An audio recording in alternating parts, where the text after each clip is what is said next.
I'm Mason Mount. You're listening to the London is Blue podcast.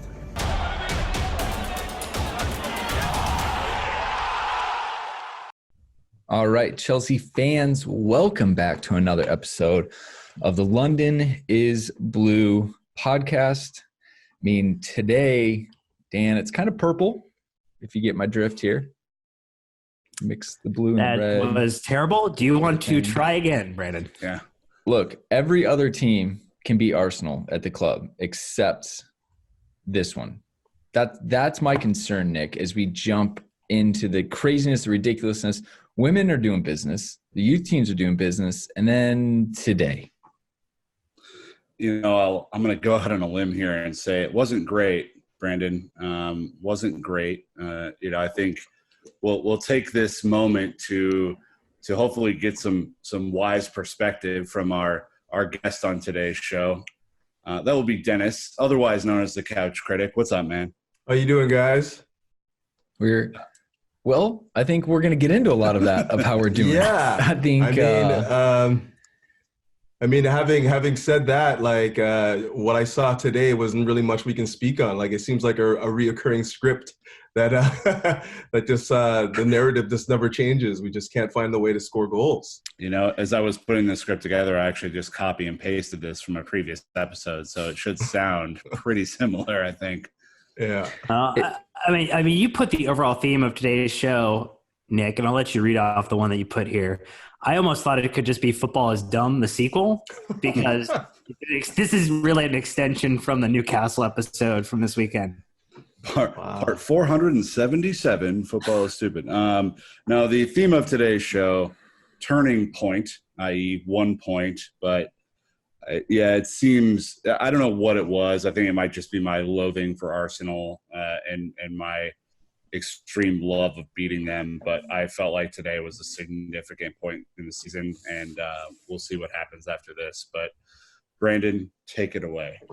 Yeah, we'll definitely have to see where we go from here. Breaking down this episode, we are going to talk about what the hell happened. I feel like that's a good starting point for us. Absolutely. We can talk about defensive errors, state of Kepa, which I think that's kind of interesting. But anyways, we'll get to it. And then obviously reinforcements being needed. Frank has changed his tune, and we went from not really talking about transfers to, we're talking about them. Yeah, they're here. So before we get into this, unfortunately, Dan, you were getting skipped because we didn't have any Apple Podcast reviews, which I think is a direct reflection upon what the fans think of you, our listeners. Definitely. Okay. Wow. So help him out. That was serious.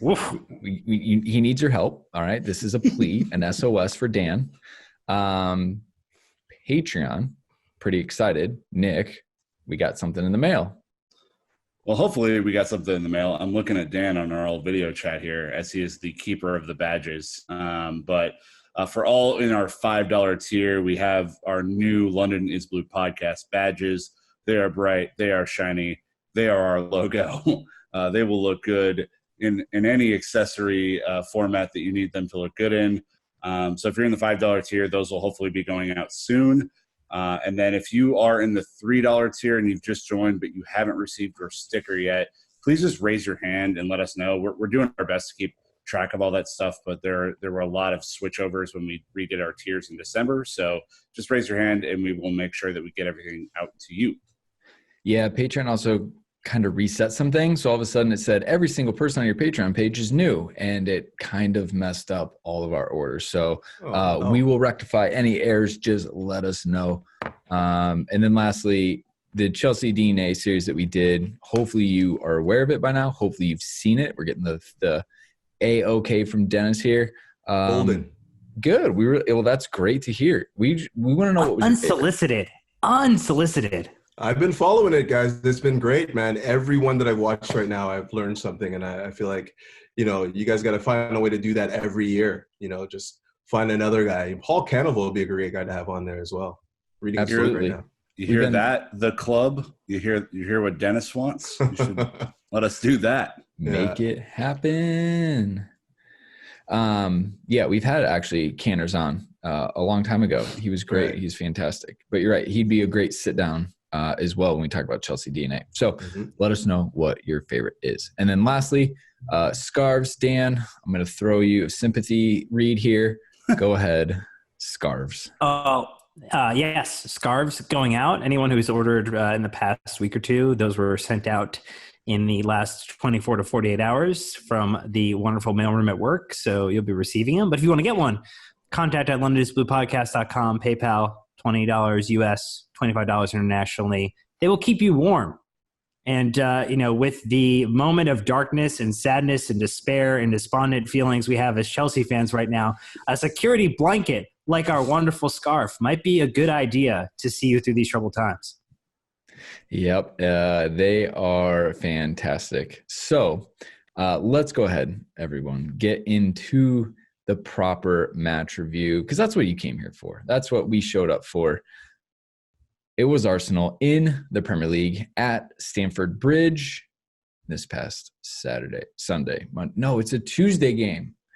I don't know why they have all these crazy games, but it is, down to you go to work during the week. FA Cup. We've assumed that is something you do, but I'm actually generally concerned that doesn't happen anymore. You don't worry about it. I'm just saying, it's weird how unconventional a Tuesday Premier League match. That's not normal. That's my point. I do have a job. I make money. In case you missed it, the scoreline was 2-2. Let's go ahead and run through the goals. Thank you to the Chelsea Fifth Stand app. If you haven't downloaded it, make sure to go do it. You can win a signed kit before every match by checking in. So the first thing that happens is the David Luiz straight red card, 26th minute, and then Jorginho steps up from the spot and buries it. Roll it. And then it goes quiet for a while. What happens next? 63rd minute. Martinelli off a corner kick counters the hell out of us and goal slips. You remember the story. Let's run that highlight. And then the last 10 minutes, full of drama, ridiculousness, roller coaster emotion. Aspie in the 84th minute being the captain, getting what we thought was the game-winning goal. Listen to that one. And then the heartbreaker, Hector Bellerin, 87th minute. Don't even want to talk about it, so just run it. And that brings us to the lineup, Dan. Hopefully you can make this sound a little bit better than what we just went through. Well, we had Kepa between the sticks. We had Azpilicueta, Andreas Christensen, Antonio Rudiger, and Emerson as our back four. Reece James, unfortunately, did not pass fitness, so he was out of the lineup today. Jorginho and Kovacic and N'Golo Kante were the midfield three, with Callum Hudson-Odoi, Willian, and Tammy Abraham up top as a three. So back to that Jorginho, Kante, Kovacic midfield. Christensen and Rudiger continuing that partnership. Tomori just seemingly absent and a forgotten man at the moment. So I felt good about this lineup, Nick. I mean, I wasn't anything I didn't anticipate. The only thing was the Reece James injury. Yeah, I mean, I figured Reece wasn't going to play, and so that kind of gave Lampsey his options here. I mean, this is kind of the tried and true lineup. I think, if you maybe would have sub Pulisic in, that might be our strongest overall setup. But obviously he is hurt, so that's not possible. I felt good given our last performance, Dennis, against Arsenal, that Jorginho was back in there. I felt good about Kovacic coming back in and carrying the ball upfield. I know that Kante's been getting some stick lately. But that was, another inclusion I felt good about. I mean, this was basically his best lineup with those available, right? That's exactly what I was going to say. It's basically, we look at what we have on the bench and we look at what we have in the starting 11, and pretty much everyone to a man would probably pick the exact same lineup. And that's basically just down to numbers. We just don't have the strength of squad right now to, mix it up as much as we'd like to. Granted, Frank's done a great job, finding game time for a lot of different guys. Emerson's come back into the side. We had Kovacic, who sat out for a couple games and came back into the side. And, it's just at this point in time, it just seems like we're finding Frank's giving us a lot more options given what he has available to him. So we're not really seeing the strongest 11, but we're seeing the strongest 11 based on what we have available to us. Right. And I think that's an interesting point. Probably lessons learned in this lineup as well. Arsenal were in the 4-2-3-1 last time we played. Actually, I think they're in a 3-back set, and they were running all over us. So I think Frank set up with that in mind, knowing that Arsenal could do something like that. But you're right. I mean, as you kind of look through the subs bench and everything they have, it kind of is what it is right now, unfortunately. I think he has a little bit of flexibility in the midfield. Thankfully, we saw that today. But, the fact that Pedro is nowhere to be seen, Willian, maybe could use a rest. And then, unfortunately, Emerson just – I thought he had a decent day out. I know a lot of people don't rate him right now, but I didn't think – he had his worst day. We've seen worse ones out of him. Well, he didn't get yanked off the pitch before halftime. So. Wow. Yeah, it was much Mourinho-esque better there. than prior. It was better than a prior performance this season. Yeah, that's true. I don't even think he was that bad in that game, to be honest with you. Like, I was just shocked to see that Frank pulled him off. Like, what was it? 20 minutes in, 25 minutes. I was shocked to see that happen. But yeah. So much different. Top line stats this time: 19 shots, 8 on target for Chelsea. 2 shots, 2 on target, also 2 goals for Arsenal. 60% possession for Chelsea. We had 11 fouls to their 6. We had 2 cautions to their 1. They had the only red card of the match. We had 17 corners. So as Casual.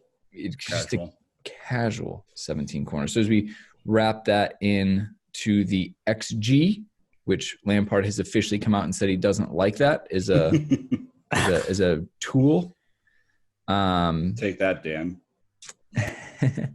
So Frank was really gunning for me specifically in the fact that I appreciate the statistic of XG. Yeah, coming right at me. Can't wait to read that full quote where it's just like, and to Dan Dormer, suck it. That was the part they left out. Yeah.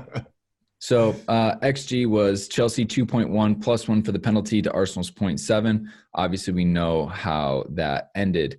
So let's get into it. I will say, I know Nick and I were talking about this right before we started recording around the expected goals.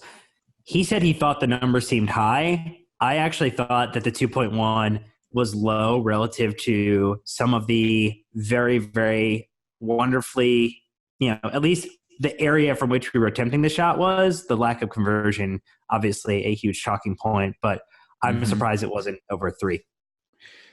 It definitely could have. I mean, look, you have 19 shots, 8 of them on target. There's got to be more that comes out of it. And obviously, we're going to get into that. I mean, right away, what in the hell happened is how we lead this one, right? So Chelsea were playing well almost until the penalty and then completely took our foot off the gas pedal. Wow. We're up a man, up a goal, and just relaxed. Settled. Nick, I don't know kind of where you want to start with this when I open it so broadly, but it's I saw a tweet, it was in our Discord. Someone said David Luiz is playing 5D chess out there. He knew that we're bad against teams that defend with all their players, so he got sent off so that we would struggle, and sure enough, it almost got harder for us. Yeah. So I think for me where I'd want to start is just the mentality of the team after such a crucial moment. I mean, we were playing against 10 men for the better part of 65 minutes and never once looked extraordinarily comfortable or confident or like we were going to go and kill them with 3 or 4 goals. It looked sloppy. It looked disjointed. It did allow Arsenal to sit back in a block and do what every other team has done to us at Stamford Bridge and defend deep and hit on the counter. But it's still no excuse. I mean, I think if you want to blame Lampard for a lot of this one, you could. If you want to blame the players' mentality for a lot of this one, you could. If you want to blame simple mistakes, you can. I mean, there was, Dennis, there is so much that is wrong with this performance. Usually a point against Arsenal wouldn't be the worst result in the world. I would put that out there. But there was so much wrong with this performance that I left more frustrated with this result than I have with any other in the season. Yeah, and for me, I think it's just the pattern of play that I think we're suffering in right now. A lot of the play is going out to the flanks, and we're looking to get the crosses into the box from our wide men, and we don't have the box presence to capitalize on that. I mean, outside of Tammy Abraham, we don't really have anyone that's attacking the box with any real verve and any real like panache, for lack of a better term. And it just seemed like the entire game, the game plan was get the ball back, recycle possession, work it out wide to one of our wide men, and try and whip it across. And at the point where we get the crosses in, it's a wayward cross, not finding anyone's feet, or it's too high for anyone to attack. You got guys like Kovacic and Conte attacking balls in the box. And if you were to ask me, those are the two guys on the pitch that I would least want to see attacking any sort of aerial ball into the box. And it just seems like the pattern of play for I can't tell you how long has been this work it out to the flank and hit and hope that it finds somebody's feet. And I just don't know, Dan, if that's the tactic that you're seeing. But like, I feel like we need to be a little bit more, especially with up a man. I feel like we really need to be working in the middle parts of the middle areas of the pitch a little bit more, and try and use like some, try and work it down into the channels a little bit more and be a little bit more accurate in that way, rather than like, work it up to the flank where, truthfully, the only guy that we have out there wasn't even available to us, Reece James. He's the only guy that can actually deliver an accurate cross from out wide. I haven't seen anybody outside of Reece really deliver the ball out wide well. Yeah, I think Callum did a really good job with those crosses today. He ends up putting one in for Asby to convert off of for the goal. I think he had 12 total that, he put one basically on Tammy that Tammy just couldn't convert in. His ball has some really wicked movement in the air off some of those crosses today. And he's obviously not tall enough to go after some of those balls in the box. So it was much better. It was much better than what we typically see from Willian, though, in terms of like a crossing effort. Oddly enough, sorry to interrupt, but oddly enough, Callum's one of the guys that I want to see in the box attacking the ball. I want to see him striking after the ball. He's the guy delivering it when he's one of the better guys that can probably finish in the box. And especially when we have guys like Kovacic, Conte, and as much as Willian has great industry on the ball and whatnot, he's not exactly the guy that you're going to be depending on most occasions to deliver, that telling ball to put it in the corner, Well, and some of that interchange between Callum and whether it was Conte or Azpilicueta, it gets so slow that it doesn't allow us to take advantage of what Callum is exceptional at, which is his pace and his ability to run with a diagonal play that cuts across multiple players and absolutely drags people out of position. It's the opposite of what we see from William Brandon, where William will stop as he's running and then kind of restart to basically get someone to pause and then try to do the ankle break, where Callum's just like, F you, man, I'm going to run at speed. I'm going to run in diagonal direction, and I'm going to force you to go my way, and I'm going to beat you kind of with pace. Yeah, he was so exciting before the penalty, and he came to life again later. But yeah, when he runs at defenders, it's terrifying for them. And it was great to see that side of him as he comes back from confidence. We've talked about he's had games, he's had some decent games, and this is a big one for him, obviously. Playing against Arsenal. So I'm looking forward to it. Him continuing to progress. It's got to be consistent. I still felt like Willian was willing to run at people a little bit at the end of the game and Callum wasn't. That just comes with experience and maturity, which boy, oh boy, can we talk about maturity and experience in a little bit. Wow. But before we get into that, I think, Nick, we can take a page out of Lampard's interview. All right. Again, on the Chelsea Fifth Stand app. So we're going to play a section of it here. And then, Nick, I just want you to react to what Lampard had to say about this today. All right. You can go ahead. All right. So basically, to me, and I think he couldn't have sounded more blunt about this. I think he's been frustrated for some time. The fact that he doesn't like XG makes my heart warm, obviously. But To me, that's like the Michael Wilbon take from PTI versus the Tony Kornheiser moment, where Tony loves the stats, and Michael's like, "Don't give me the stats." no, his point though about having a killer instinct and always keeping other teams in the game is completely accurate, right? I mean, we saw Chelsea kill off Burnley relatively early, made the game basically a cakewalk because once Chelsea are up 2 goals, then they're just going to walk around with the ball the entire rest of the time, and it's almost like a relaxing day at the spa because they can pass it around so much. This to me was super frustrating, and it was previously mentioned, Dennis, that it felt a lot more like Conte today than it did even like Sarri or like Lampard played at the beginning of the year. It was slow. It was around. It was back around. It was a little in the middle. Then there was nothing. There was no room for Tammy to operate, and that's what teams are doing to him. They're playing a triangle, or they're pairing him up with 2 center backs. They don't want him to have room to touch and go. It was as boring at times in the second half as I think we've seen. And the thing is, I know they're trying. I just don't think they know what to do, and they get stuck in like one way to play. That's how it feels to me.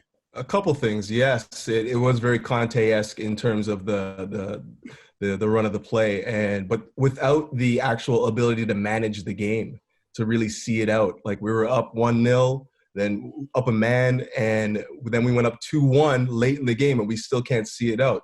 So the mentality of the squad has definitely changed since then. Not much of the game plan, not much of the gameplay in itself, but definitely like the mentality, which I find is I mean, we're a young team. Like, we can't expect these guys to understand what it means or have the understanding of how you finish a match, how you really manage the game. And it seems like we're making the right steps to move in that direction, like the possession play and whatnot, but it just seems like we're not quite there yet. And what I'd like to see, like the second point of it is, like, I'd like to see somebody like Willian take more initiative in the attacking third, like where he's great in possession and whatnot, but I don't ever see him take on guys and get into the teeth of the defense. And it seems like that's what our attacks are lacking right now. Just somebody that's really, a space investigator, a guy that's like looking to get into these dangerous areas and like take on the responsibility. And I know like we're missing Hazard and whatnot, and he was obviously a conduit for a lot of that, but like we definitely are lacking that aspect of the game right now. I don't know how you feel about that, Dan. I also noticed too, and I felt like we kept on dropping further back. So you kept on seeing like Rudiger and Christensen drop further and further back. Like, they need to be continuing to push forward and keep that field of play short, so that as the ball potentially goes out, that there's less space for us to kind of have to go and recycle on. The amount of times where we were kind of kicking it back and putting Kepa in a bad situation, putting Christensen and Rudiger in potentially bad situations. And I mean, even in the first 15 minutes, there was the ball that was too light that Kepa delivered out. Then Rudiger was kind of clumsy in the way that he kind of tried to play it back. Like, it's not smart. Like, we're continuing to try to keep the ball in play, to not turn it over, to not maybe make the right tactical decision and say, you know what, just hoof it forward and let's give ourselves an opportunity to reset and actually fight for the ball in their area of the pitch. Like, we're trying to, just keep it on the ground, play it in tight windows. And this team is not technically good enough to be able to execute on that all the time.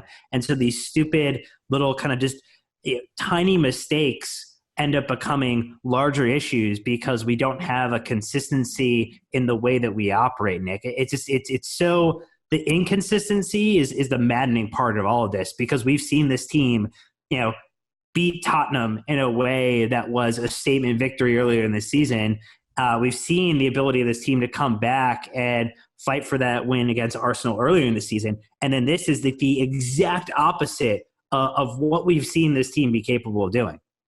Yeah, and I'll pass it to Brandon here, and because I'm looking for solutions, right? Like, I don't think it's good enough just to talk about what's happened. Like, I think maybe at least one idea, Brandon, would be those balls over the top that Fabregas made famous in his time at Chelsea, or that Jorginho's kind of tried this year.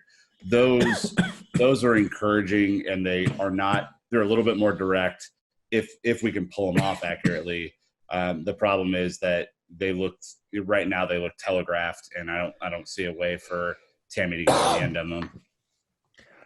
Yeah, I mean, I'm trying to think. So he played Tammy in a couple times today, but he ends up getting out wide the flank, and then he's not as dangerous, right? No, haven't really seen much of like you said, trying to be a little bit direct, dropping it in over top so they can run onto it. As they show Chelsea been putting on these clips, of top 10 goals from Eden Hazard, Diego Costa, all these things. Like we're getting glimpses back to even Drogba can just run on in. And we've got Granit Xhaka playing center back. He doesn't track runs. That's not his thing. We should have been on his back shoulder the entire time he was there and trying to just run in behind him because he's not used to that. It's a very uncomfortable thing for him. And so I was talking to one of my high school coaches, and we were talking about that. He's a Newcastle fan and just was like, you target the hell out of them. And these guys are professionals. They're at the highest level. They should be able to pick up on that stuff. Maybe it just didn't happen. The opportunity wasn't there, but they got to try something different. They got to be creative in other ways. I mean, just so many crosses that are unconvincing. The Ross Barkley gets in the game, starts letting him fly from 25 out, no care in the world. That didn't help at all. It's just you're kind of throwing shit at a wall to see what sticks, and right now nothing's sticking. And I think that's why Lampard's talking about going into the transfer window. Well, yeah. And dipping into it and try to if he can't get this team to have a solution, he better bring someone from the outside in to try to bring a solution. Am I wrong in assuming that Chelsea just play a little bit too safe in the final third, and there's not a whole lot of aggression, aggressive, we're not aggressively trying to work it into dangerous areas, I find. A lot of the time, our pattern of play is, sideways down to the flank. And then the easy pass is to play it out to the flank to, say, Azpilicueta and, make that cross into the box. That's the easy play, where the more difficult play would be trying to work some interplay within, our midfield three, work it into Tammy. Maybe Tammy drops into the half space and maybe lays it off to somebody. But we're just not seeing a lot of interplay in that final third. And I find that a lot of our movement is just, we're not making that aggressive, incisive pass into the dangerous areas. And I feel like that's where a lot of the problems are lying. Yeah. I mean, to me, Dan, we've talked about this a lot. There is rarely a late runner into the box, at least with this team. And when there is, the pass is usually so grossly misplayed that it doesn't even matter. It's behind them. And I guess my whole theory on this offensive performance is that if I don't see another cross for 3 or 4 games from outside of the box, that's just fine with me. They're not working, and I don't remember the last time that we've had a successful cross header in, was it Villa? Reece James. Burnley. But there were 2 today that connected. The chance Christensen had earlier in this game in the very beginning minutes, and then the ball that was right on Tammy's head, and the cross hit the player. The player just didn't convert the opportunity. And so for us to say that we had 17 corners, we actually got 2 directly on a player, and then the player doesn't convert, that's telling me that at least part of our strategy was working, because also we didn't score from open play. Yeah. Scored a penalty, and we scored a cross that off a free kick that hit Asby directly and bounced in. If we're not scoring from open play, we have to then take advantage of the opportunities with crosses and with corners and be more clinical there if we're going to get those opportunities, because there were plenty of times where we had a run in and their defender closed down, which we had 10 corners in the first half of the game. I have no problem with, crosses from corners and set pieces. My problem I have is like the crosses from open play where we're trying to like build an attacking move, and then we're shifting it out wide, and we have like two guys in the box to attack it. Like when we have numbers forward for crosses, for free kicks and whatnot, and we have like aerial threats there, it's a different story than when we're trying to build an attack and we're shifting it out wide, and then Tammy's the only guy in the box attacking it versus like 4 defenders. That's the difference I have with that, you know? Yeah, and I think that's fair. I definitely see what you're talking about there. I think where we've seen it a little bit is actually it's worked better when Timmy and Mason are both kind of going into the space there, because at least then there's a secondary option. We talked about earlier, like I don't want to see Conte and Kovacic as the individuals trying to go claim the header against someone who's 6 foot plus and trying to execute on it. Like that's where we need, even Christian, who is has shown an ability to be a heading goal scorer. You almost called him phenomenal. He had to walk that back real quick. He also is someone that if he had been in this game, I think changes it completely, because we would have 2 players in Christian. Your success rate goes up if it's an early cross. When they have 6 guys in the box and the runners are in too deep, right? That's where the problem is. Exactly. Problem is coming. Those whipped in crosses early where the defenders are still running at their goal. That's when they're a lot less likely to stick their foot out because they're going to put it in their own net. Anyways, Goal tweeted, Chelsea have won just 18 points from possible 36 at home in the Premier League this season. Not great, Bob. All right. So we're going to have to look into something like that. But I'm going to leave that salty taste in our mouths here. That's actually appalling. I mean, like, not to overstate it or to, like, be too harsh, but, like, that is appalling. Especially when you look at the teams and the results, right? It's not like we've lost to City 6 times at home. Yeah, I mean, Liverpool is the one that probably stands out as like, oh, yeah, okay, you lost to Liverpool at home. But even in that game, we should have had a point, right? But, like, Southampton didn't deserve a thing. No. Today you could argue, we might have been a little unfortunate to come away with all 3, but still probably deserved a point. Like, the performances just haven't been good. I completely reject that. This was totally was a 3-pointer.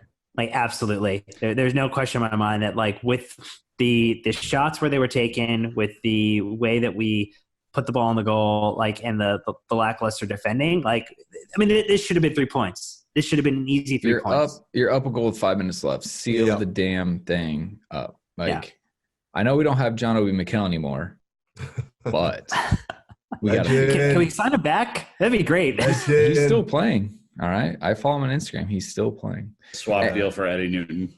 All right.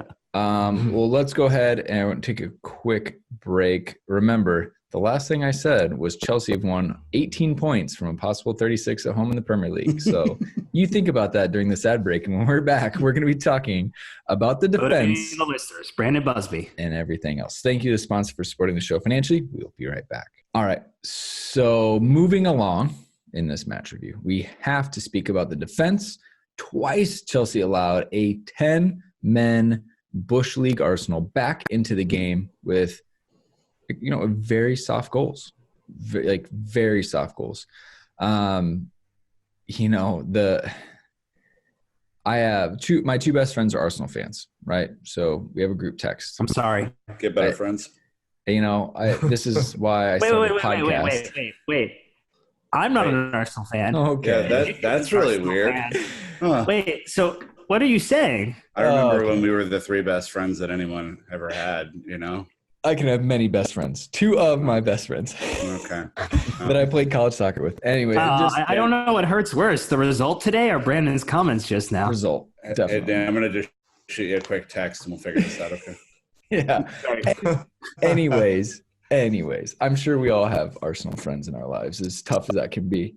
And like they were just, they said if it was Emery in charge, Chelsea would have won 4-0. But they don't. They've got a new coach. Arteta's there. Clearly, I even think from the first time we played him to this time, there's a difference in their mentality. Like, to be fair, Arsenal were up for it.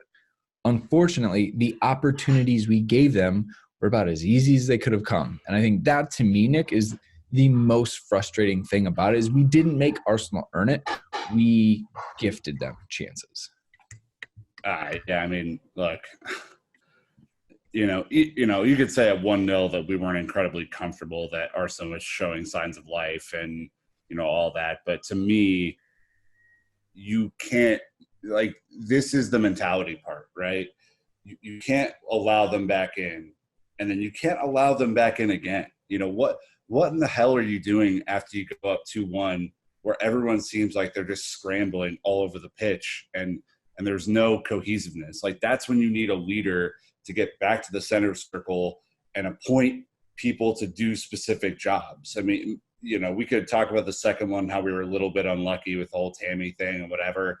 But again, because we grew up on a John Terry, Frank Lampard, Didier Drogba, Petr Cech spine, we expect Chelsea to close out these games. And this team has shown time and time again that it is not that team. It's not quite grown into that machine that, if you're up 1-0 or you're up 2-1 late in the game, they're just going to lock it down. There's zero chance for anyone else. So that to me is a big problem. And I know, Brandon, we have audio from Frank, who may not have been very happy about that. Yeah. So hearing Lampard indirectly calling people out, saying they need to do their jobs, talking about people who ran forwards when they have to run back. He's being he in his mind has some very specific examples and people that he is going to address. And I will see how it goes for him.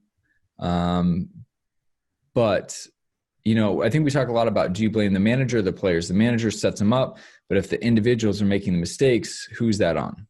Right? There was a lot of poor decisions being made out on the field today. I remember a gross one where we were playing out of the back. We broke their press, and Jorginho ends up about a 6-yard pass to Kepa as someone was closing him down, and he had to high loft it over. And it was just unnecessary. And it was the most casual pass from Jorginho. And he's supposed to be a leader on the field, the maestro. And it was just like, that was dumb. And this is communication for me. I find like we're struggling with leadership and communication on the pitch. And that is indicative for me of being a young squad, like a young team. We don't necessarily have the characters, like Nick was saying, like the Drogbas, the Lamps, the Terrys, the Ashley Cole. Like, the spine of that Chelsea team, that dynasty Chelsea team, was riddled with leaders all over the pitch. And that's what we've grown accustomed to, seeing these leaders on the pitch.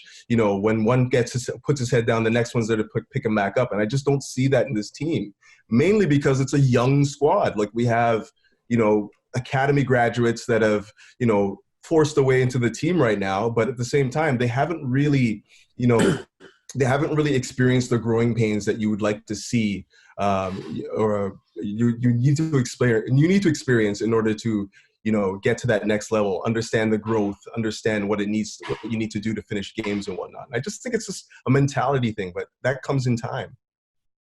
I guess the challenge, the one kind of pivot there would be when you look at who is on the pitch today. I mean, you have the number one goalkeeper for Spain somehow, Kepa. I mean, you have Aspi, Christensen, Rudiger, Emerson, Conte, Jorginho, Kovacic, and Willian, who I would all not classify as young or kind of the youth prodigies that we've kind of talked about this season, and like Tammy and Callum. So I think maybe I'm more disappointed and let down that we have so many what I would call professionals or seasoned pros who can't figure it out together. Like that to me is more concerning in terms of just like they have to know to be plugged in. I mean, you expect Callum and Tammy, like Tammy wanted to stay on the pitch even when he was injured because he wanted to celebrate the goal because it was so like that is something that means more to him than the safety of his own career in that moment somehow. So like they clearly get it and are kind of trying to play to a level. I feel like it was others that maybe let it down, but it was a collective failing, Nick. I can't point to one and say you're the only reason we lost today, because plenty of players contributed to the loss. Oh, that's 100% right. I mean, what I like about Frank is that he is honest. You know, he was also the one to point out that you can't lose a ball and allow them to counter from a corner that you should put into the box and potentially score on. We gave that away, and so it forced, Brandon, it forced N'Golo into a really, tough position. And I know he was getting the Slippy G treatment, on Twitter and stuff after that, but. I suppose he's a player that's allowed a mistake every once in a while as well. And I think Lampard seemed to want to defend him because it should have never even reached that point. Like, he's trying to identify the source of the problem, and that was definitely off of the corner. Yeah. Seb C had actually posted about that too. And he was questioning why we had so many people up.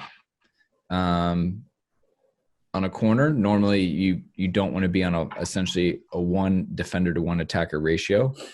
And that's where we were at that point. To be fair, Martinelli had legs that late in the game, 65th minute.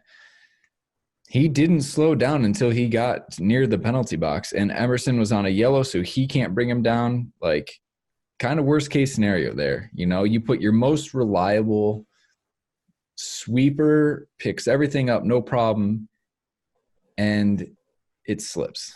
That's an uncontrollable. A mistake was made. Like how people are on Twitter going, they're gonna sack the pitch team. They're gonna get fired. It's like, come on. What? I mean, that's obviously not gonna happen. Oh my God. Let's not be silly. It was unfortunate that it happened, but reaction theater. Yeah, but the problem still exists. Like, why? How do we get to a situation where someone's running at us 1v1? Normally you want to be up another player. Remember when Lampard goes, if they can't do it, then someone else will have to do it right? Yeah. They're going to talk about Who's that person? Who is that person? Yeah. Are we talking transfers already? Are we getting to the transfer section right now? I don't see that guy on the bench right now. I think this is just a very cutthroat, ominous Lampard that we're getting to know here, and I just want to kind of put that one out. And then for the second goal, let's take a listen to what Lampard has to say about the Bellerin goal. Okay. So he's, Dan, as you go through this again, he's admitting we got it wrong. Things didn't happen. He's upset at how soft it was. The fact that a right back can play it in with his left foot and it goes in the bottom corner. Like, you can just feel the amount of frustration and annoyance and stress that is in his voice, and understandably so.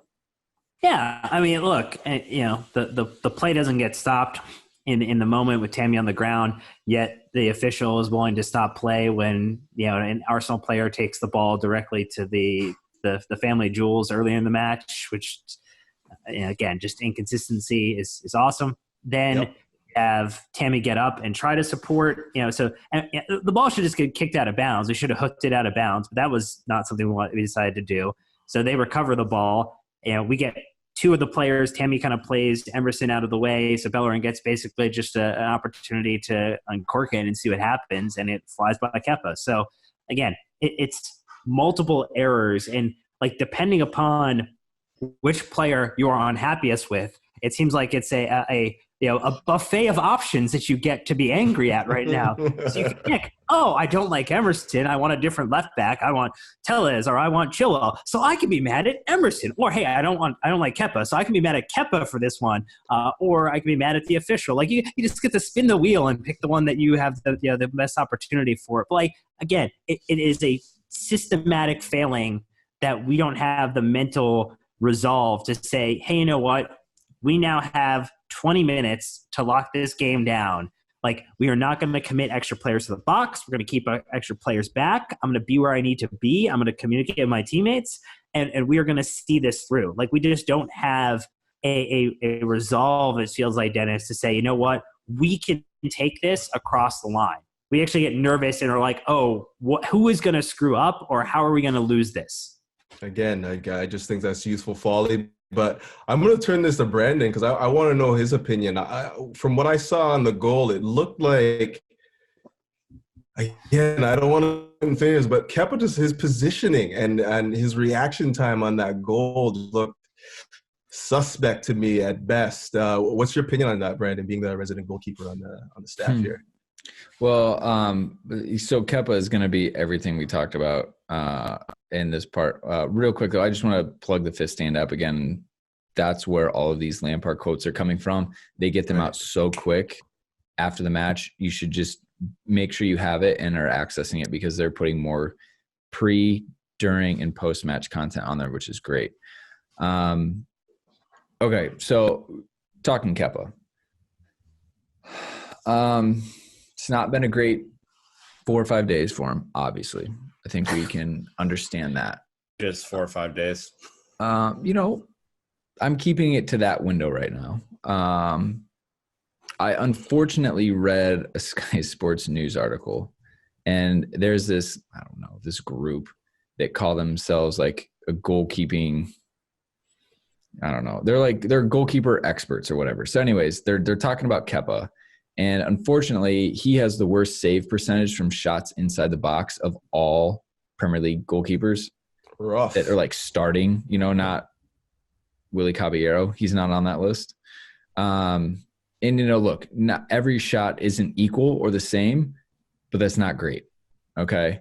And then you've got another stat, which was goals prevented.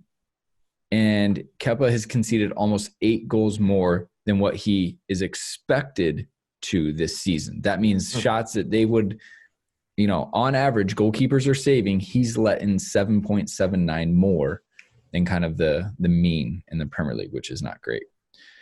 And then the last one was goals prevented by Big Six goalkeepers.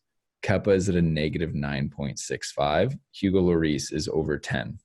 Alisson is over 5. It's De Gea and Kepa on that one. And Kepa is almost twice as bad as De Gea as far as goals prevented. So again, some of those stats don't tell the whole story.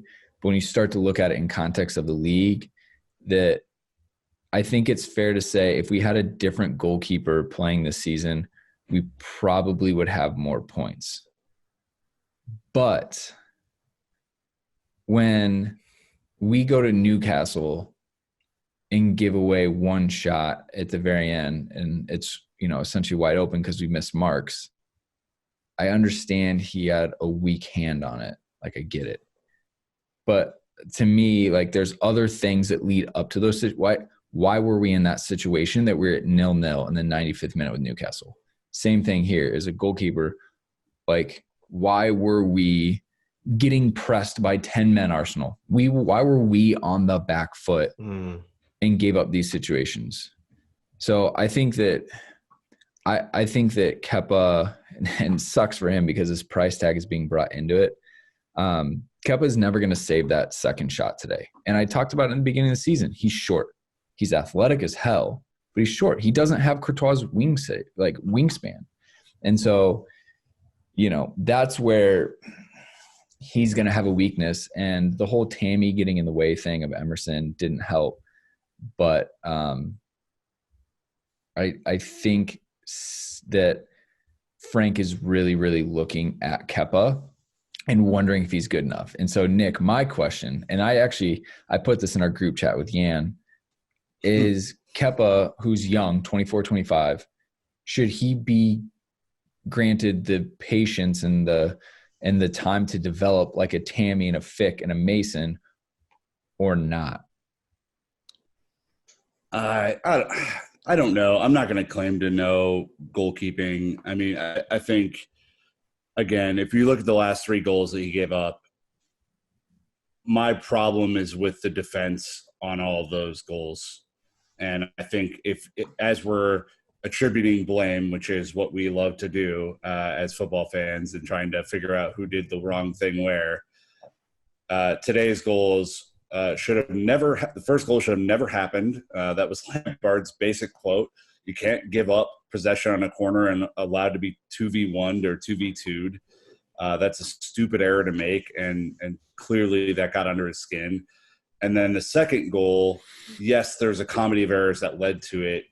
But, the angle I saw, Dan, from the back where he was kind of looking at the ball, his view was pretty obstructed as it was kind of curling around. And I don't think he saw it all the way. And so you can, whatever. If Clayton Bierman said he could have saved that goal, I believe him, as he was being a little cheeky. But, I have a really hard time putting all of this blame at Kepa's feet. And I'm not even saying he's having a great year.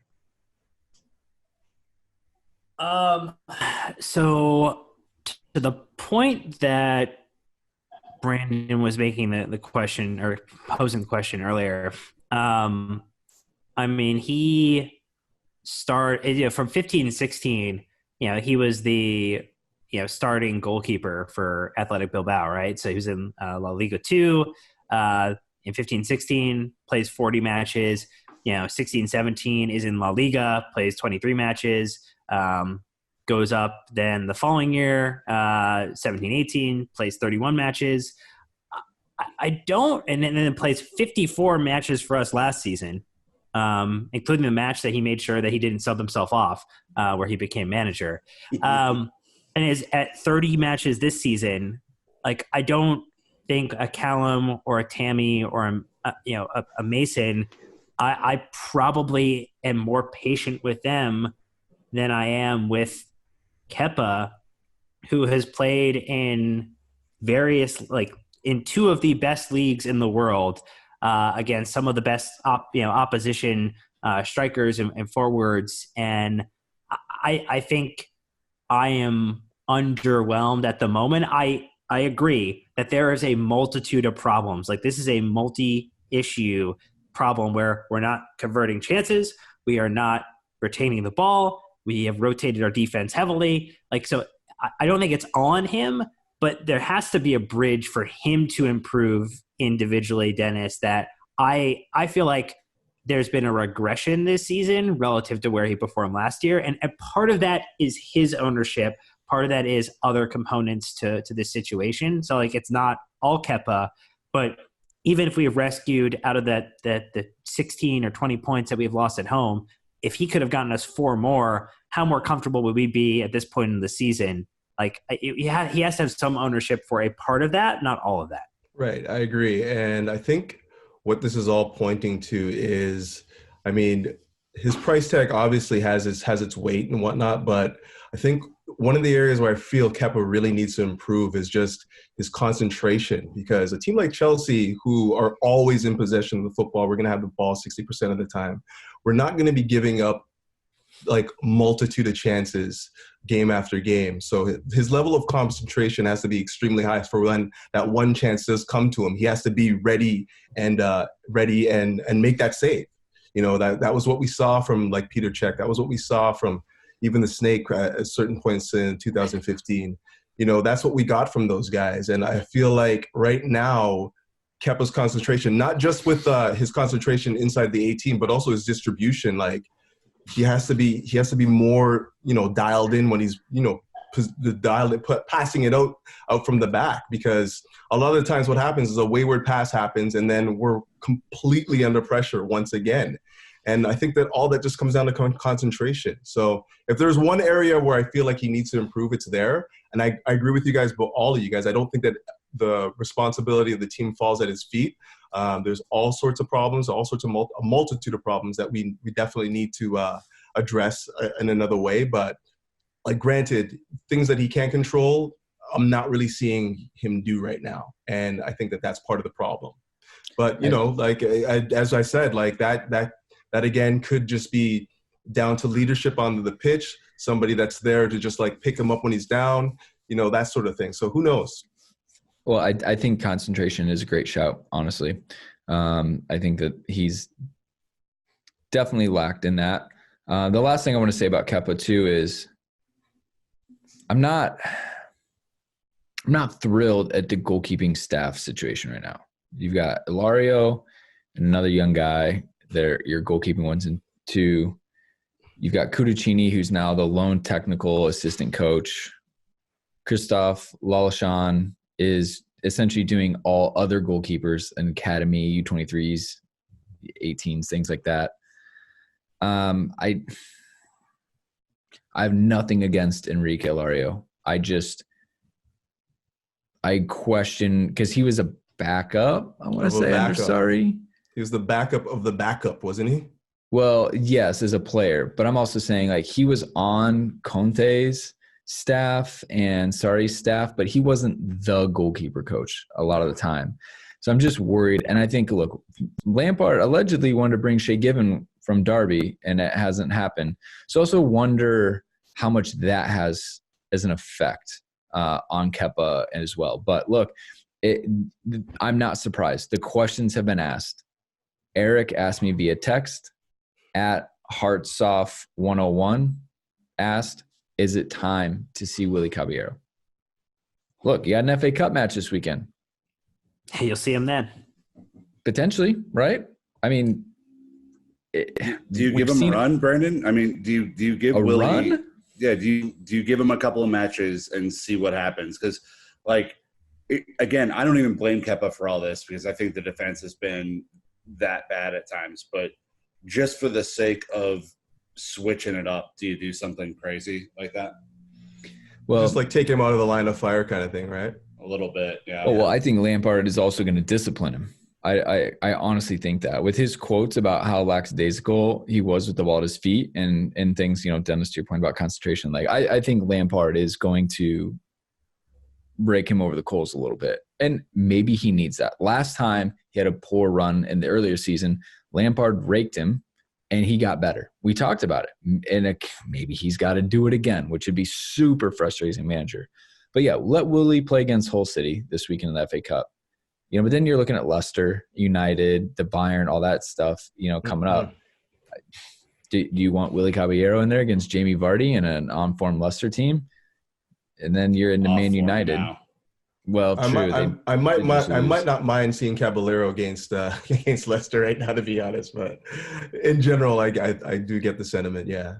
So we'll have to wait and see. I think that's probably a judgment call of Lampard of how does he react in training. How does he see, the coaching staff, does he seem sharp? But I think you absolutely put Willy in this weekend. I probably would have said that even if Kepa played well, but I think it's even more important that he has to sit and watch this weekend 100%. All right. Well, I'm sure we're going to get a lot of feedback on that. So sorry for the long-winded answer. You can continue to tweet at us and stuff, and I will that goalkeeper union. respond to as many as I can. Yeah. So I do one thing well. So when I get my chance. All right. Last thing we just have, we just want to touch on the potential transfers because it's been really quiet. There's been a lot of loose rumors up to this point, but all of a sudden Lampard, he's ready to talk transfers. A little surprised, Dan, that all of a sudden he's very open about talking about areas of the pitch he wants to improve, over-reliance on Tammy Abraham, some different things, this and that. It's just gotten different. So anyways, Edinson Cavani and Isco have been the strongest rumors of late. Obviously, the Dembele of Lyon, that's pretty much water under the bridge at this point, I believe. So I guess, a striker seems like the number one priority right now. Yeah, makes sense. I think the rumor obviously is Cavani that's kind of going around right now. Really struggling for game time at PSG. Has had one or two issues with fitness earlier in the season, but got back into forms. Only played just shy of 600 minutes. Has 5 goals and 1 assist in that time frame. Not far removed from a season where he was averaging a goal or assist at about 110 minutes per kind of for XG plus A, so goals plus assists per 90. He's doing some good work. Almost has a goal. Obviously, Chelsea plus older strikers, Nick, is always a bit of a concern. We've seen where it goes bad with a Higuain, but we've also seen it go well when you bring back Drogba the second time. So I imagine a 1 year, basically an 18-month deal. 1 year with an auto renew for next year would probably be the way we have to do it. The Tammy consistent injury thing is a super concern because the downgrade to Mishi is real, and I don't know if we need someone who can score. Yeah, when Mishi put I think probably the most clear-cut chance of the game wide today, my hands were just ready to punch myself in the face. I was, I think for a guy who is such a poacher, like it just made no sense that he wasn't able to put in a really good ball. And so, yeah, striker makes a lot of sense. And if Cavani's the guy, then great. We need somebody who's proven, and he's definitely more than proven. He may be a little on the older side, and there may be some risk there, but I'm fine with that. I mean, I also think given some of our stagnation, Dennis, in the final third, that a playmaker, a person with a really good ball who can deliver an over-the-top pass could be a nice option. I'm not even sure if Isco's that person, but I think I've seen his playmaking ability at Real Madrid. He's a wonderful playmaker when he's feeling the love from the coaching staff. So either and or would be fine with me. I just think that the problems that we have right now aren't going to be addressed in January. And right now we're basically just hoping that somebody can come in and like aid us right now. I don't think Cavani's the answer myself. I don't think that, our issue is scoring goals from the striking position. I think that we need somebody to score either out wide or from the central midfield position. We need somebody that can help Tammy in the starting 11 more so than somebody that can come in and substitute him. That's my main concern. So whether it be out wide on the on the flanks or in the central midfield area, that's where we need to see more goals come from.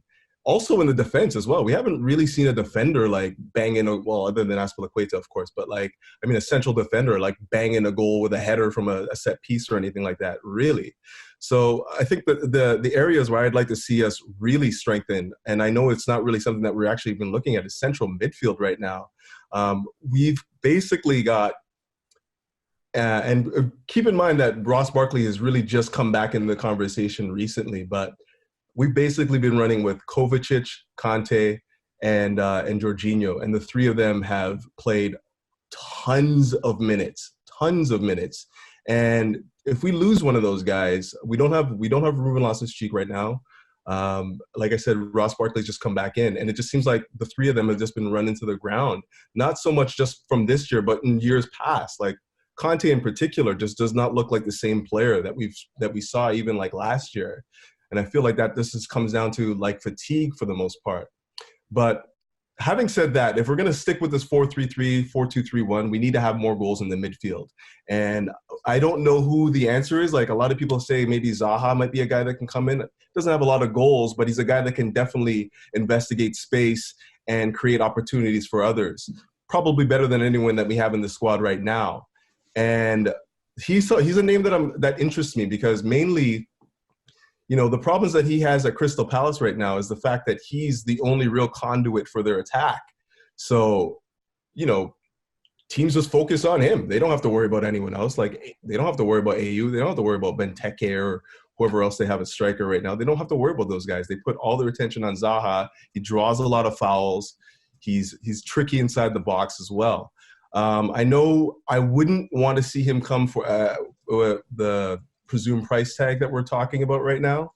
I think it was upwards of like 70 odd million pound. And that's probably a little bit more than I'd want to pay for him right now. But, those are the types of players that I think that we need, just somebody that is either a goal scoring threat from the midfield or somebody that can really investigate space on the flanks. What do you think about that, Brandon?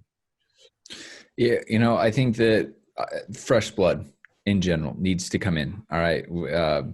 We just need to shake up the competition within the squad and set the tone that the mediocrity is not acceptable at Chelsea. And, I just saw a tweet from Yannick, and, he made a good point. Like, Lampard hasn't been able to sign a single player during a massive transition, right? From a Conte to Sarri to Lampard. A lot's happened, and we, as it stands, hasn't signed anyone. He needs to bring in fresh blood, needs to reinvigorate the competition amongst his team, and really let them know the best way he can that, hey, Like, it needs to be better at Chelsea Football Club. And this is how I'm going to go tell you. I'm going to go sign someone to challenge you for your spot, and you're going to have to fight for it or get out. So that's what I want to see. You almost have to sign someone just on principle, just to remind the players like, oh yes, we can. We sure can. We don't need you. It's just got to be the right. It's just got to be the right signing, though. I don't think that like signing somebody just for the sake of like. So, for instance, Cavani's name's been bandied about a bit, and as much as like he was a killer 2-3 years ago, I don't really see him as such now. So we bring him into the squad right now. He's challenging probably the brightest light in the squad right now, which is Tammy Abraham with his 13 goals or whatever right now. So I don't see how that challenging him makes it a better situation for the team going forward. There are situations where I've seen Cavani play on the left flank throughout his career, but I can't imagine that he can do that now within the squad.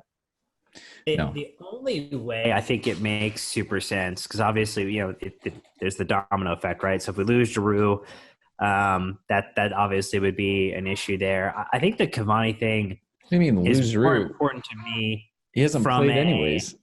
It's true. From an issue, like Tammy is clearly dealing with some nagging health issues. Mm-hmm. And if things go south and sour with his back or his hip, things that have not looked 100% great, and he seems to always be carrying something. If he's gone, our top four is totally washed. And so I don't have the trust that Mishi or Giroud would carry it. I think at least the goal scoring pedigree of a Cavani would make me feel a little bit more comfortable that the regression area there is not as good. And I think it's a safety valve to me. Like, will he want that? Do we want to pay him ridiculous wages? I don't know. But top four at least is super valuable, a return on investment. So it could be worth the punt. Well, we'll have to see. Again, there, as of today, there's still about 10 days left in the transfer window. So plenty of time to get something done unless your fax machine's down. So we didn't do a Dan of the match poll because why would you? It was Callum Hudson-Odoi. So, okay. You leave it there. All right. I was going to say Luis, actually, myself. If we would have won, I could see that. So the Premier League table as it stands, Liverpool are 2 games behind and on top with 64 points. Man City in second on 51 points. Leicester third, 45 points. Chelsea fourth, 40 points. Leicester have a match in hand. And then United have a match in hand as well. Behind us in fifth, they're on 34, tied with Wolves. You've got Sheffield United in seventh, Tottenham, Southampton, Arsenal in 10th, Palace, Everton, Newcastle, Burnley, Brighton, Villa, West Ham, Bournemouth, Watford, Norwich. And that rounds out the table as it stands today and how it goes. So chances of making top four, what are we at here? 61%? We're still sitting at 61%, less than 1% chance of winning the title, which is also the same chance we have of getting relegated. So that's where we're at. We're pretty much hit 40 guaranteed points to get for good. we're pretty much guaranteed to get between 16th and 2nd. So anywhere in there, Nick, is where we'll be. You can put money on it. I mean, I'm pretty down right now. We've spoken about the luck that we've had with other teams failing to capitalize on our mistakes throughout the season. Call me a pessimist, and you're probably right. I don't see how this can keep up. Like, frankly, I think you have to win today. I think you have to beat some of these lesser teams. I think you have to get a point at Newcastle. Like, these little things really, really add up over time, Dan. And I know you're the optimist, so you're going to tell me that we're going to finish top four, but I'm really struggling to see how we do it, especially if we have injury problems that persist. Yeah, I would say, and I know you put the clip of the upcoming matches in here for a reason, and I would say, you think about February, away to Leicester, home versus United, home versus Spurs. I think the afternoon of the 22nd or evening UK time, if we are still top four after that run, I think it's pretty much at that point then a lock that we'll finish top four. I think if we fall out during that run, that there's going to be pretty much no way to get back in into top 4. That to me is the seesaw moment. Yeah, you just go win the Champions League. We've done it before. That's right. All right. Look, that's going to wrap us up. Dennis, thank you, my man, so much for joining us. It's nice to have some good old North American guests that we can call in during the midweek. So thank you. Canada. Woo, the Great North. The secret's out. We have friends up north. I love it. But yeah, no, honestly, check it out. We'll link to his YouTube channel as always. Check him out on Twitter, social media. We've been retweeting him and things like that. So, but honestly, thank you. Love the perspective. Nice to get something fresh in here. Just us three talking the whole time. It gets boring. So It can never get boring with you three. Are you kidding me? I tune in every week because you guys are such personalities, man. It's great. Good. Great commentary, great show. You guys are a wealth of knowledge. I've learned so much from you guys just listening. And yeah, I'd love to do it again. If you guys want to ever have me back, just you know where to find me. Will do. Beyond the wall. Obviously, Dan and Nick, thank you as well. But listeners, that is it. Get in touch with us if you want a scarf. Get in touch with us if you have questions, want to fight us about our views, perspectives. As long as it's done in a respectable way, we're up for the joust. But until next time, Chelsea fans, you know what to do. Keep the blue flag flying high.